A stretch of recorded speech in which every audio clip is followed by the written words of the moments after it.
and girls. So I just wanted to give you a heads up for those of you who haven't met with me yet.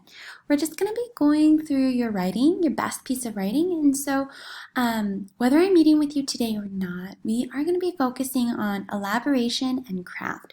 And so elaboration is really to focus on, are you showing me what happened to and inside your character? I want to see what your character, it's you because you're doing a narrative. What is happening to you and in you? What are your thoughts? What are your feelings? And I really like to focus on the five senses.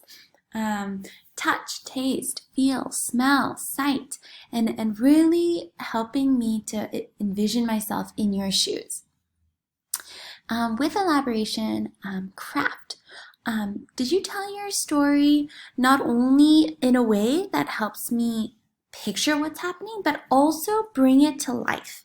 So use adjectives, things that describe, use pacing and voice. And for those of you who are already kind of feeling like you've gotten that part of it, go ahead and move on to adding details. Here you guys can see setting. Use descriptive words to describe the setting and be sure to provide enough detail so the reader can really put ourselves in the story. Describe, use the senses again. Where are you at? Don't just say I'm in the car, but start making sounds that the car makes, or the vibration of the side of the window, or what do you see outside of your car? Internal feelings are the feelings that you have inside you. Show the emotions rather than just telling them that you were sad or you were excited. What do you do when you're sad? Or what do you do when you're excited? What do your characters look like?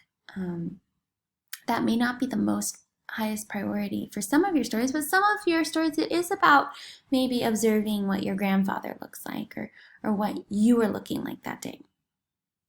Again, use the sensory details. And use action and dialogue to really help share what is happening into your characters in the story.